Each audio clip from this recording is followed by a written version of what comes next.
चाहे किसी पार्टी को वोट दो या नोटा दबाओ, लेकिन जीतूंगा तो मैं ही और आएगा मोदी ही। अरे भैया, या हम नहीं बल्कि भाजपा वाले एक नेताजी कह रहे हैं। अब नेताजी भाजपा के हैं तो उन्हें तो छूट होगी ही कुछ भी बोलने की, लेकिन अब की नेताजी जोश जोश में कुछ ज्यादा ही जोशीला बोल गए, जो अब ना उनसे खाते बनना है और ना उगलते। उल्टे विपक्ष वाले नेताजी की टांग खींचकर उन्हें चुनाव आयोग तक ले जाने में और लगे हुए हैं। अब बेचारे या राजनीतिक पार्टी के नेताजी क्या करें? बयान के बाद से नेताजी पर एक तरफ अपनी ही पार्टी का दबाव बढ़ रहा है, तो वहीं दूसरी ओर विपक्षी नेताजी को चैन की सांस नहीं लेने दे रहे हैं। वैसे आप इतना धुआंधार बयान देने वाले इन नेताजी को पहचान तो गए ही होंगे। नहीं पहचान पाए तो कोई बात नहीं, हम आपको बता देते हैं। या तेलंगाना के बीजेपी सांसद डी अरविंद जी हैं, जिन्होंने कुछ तूफानी करने के चक्कर में या धुआंधार बयान देकर बीजेपी की सांस अटका दी है। नमस्कार, आप देख रहे हैं धासु न्यूज और मैं हूं आपका दोस्त राजेश। नेताजी के तूफानी बयान के बाद अब पूरी खबर पर हम आपको लेकर के चलेंगे, लेकिन उससे पहले हमारा आपसे निवेदन है कि आप हमारे चैनल को सब्सक्राइब कर दिए गए बेल आइकन को जरूर दबा दें, क्योंकि बाद में आप लोग चैनल को सब्सक्राइब करना भूल जाते हैं। चाहे किसी पार्टी को वोट दो, कांग्रेस को दो, बीआरएस को दो या अन्य किसी दल को दो या नोटा दबा दो, लेकिन जीतूंगा तो मैं ही। ये तूफानी बयान तेलंगाना के निजामाबाद से बीजेपी सांसद डी अरविंद ने एक प्रेस कॉन्फ्रेंस में दिया है। डी अरविंद के इस बयान की सत्तारूढ़ पार्टी बीआरएस ने चुनाव आयोग से शिकायत भी कर दी है। तो वहीं अब इस बयान पर बीजेपी सांसद का स्पष्टीकरण भी सामने आ गया है, जो हम वीडियो में आपको आगे दिखाएंगे।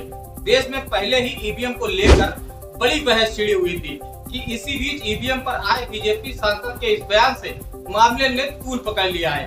विपक्षी पार्टियां जहां पहले से ही चुनावों में ईवीएम में होने वाली गड़बड़ियों पर सवाल खड़े करती रही है, ऐसे में भाजपा सांसद डी अरविंद का यह बयान बीजेपी के लिए बड़ी मुसीबत खड़ी कर गया है।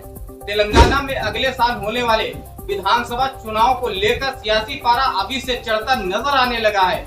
इसी बीच तेलंगाना में भारतीय जनता पार्टी के नेता और निजामाबाद के सांसद डी अरविंद का यह विवादित बयान सामने आ गया है, जिससे राजनीति गर्मा गई है।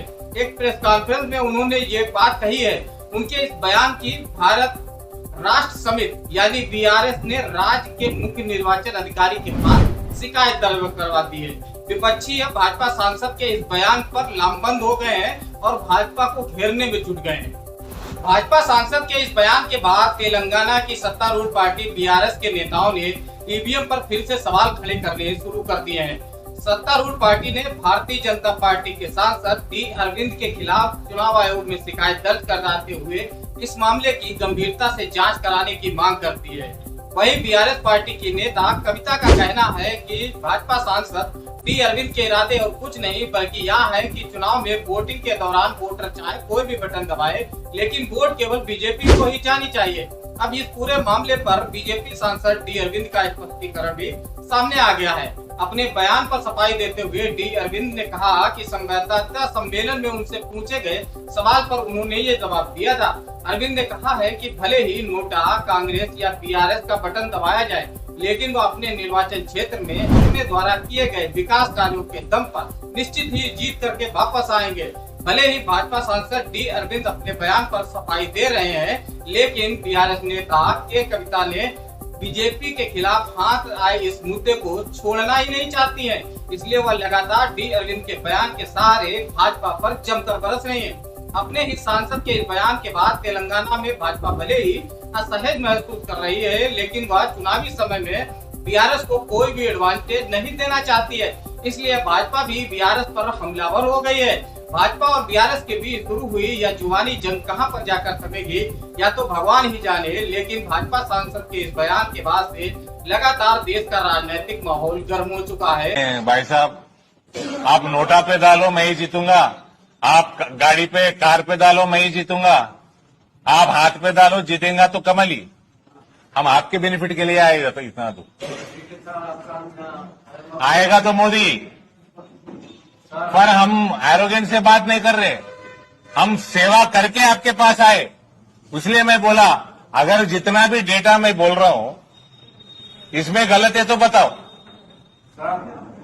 पत्थरबाजी नहीं हुआ तो बुलडोजर भी नहीं चलता। क्या क्या आप पूछिए, मैं नहीं अब उसका मैं आपको क्वेश्चन पूछो, आप जो भी पूछना है पूछो, मैं आंसर देके ही जाऊंगा। पत्थर बरसे तो ही बुलडोजर को काम है, नहीं तो बुलडोजर को क्या काम है भाई? रोड कॉन्ट्रैक्ट में काम कर लेता।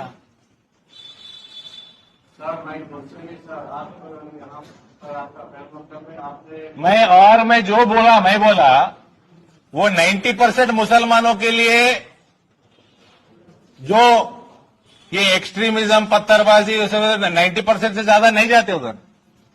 मैं जितने भी बोला उनको काम को आता।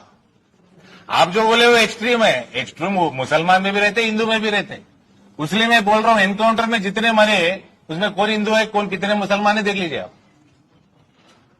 बहुत कम मुसलमान मिलते हैं आप। हम वोट मांगने अभी आए, वोट मांगने आएंगे भी। अगर वोट कमल पे डाले तो हम सेवा करेंगे, आप नोटा पे डालो, कमल पे नहीं डालना है तो फिर भी सेवा करेंगे।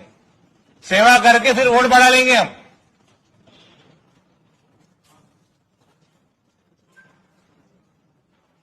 प्रूव करने वास्ते हमारे को मौका दो।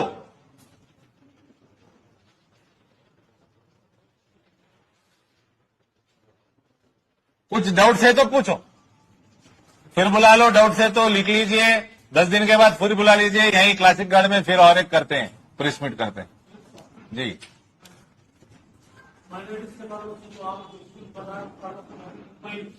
जी जी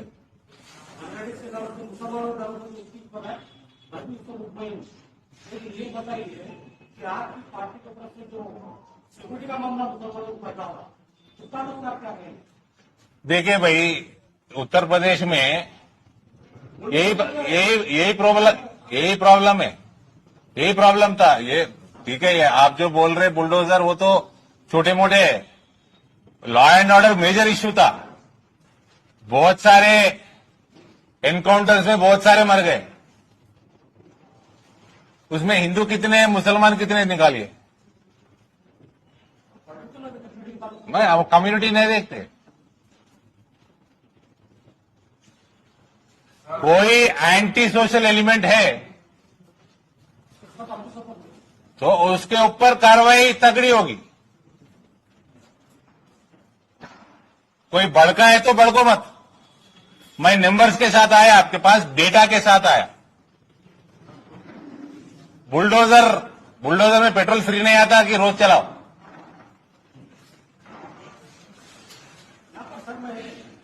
हाँ, बीजेपी की अपनी आइडियोलॉजी है। हाँ, मैं समझू कि आपकी प्रेस कॉन्फ्रेंस आप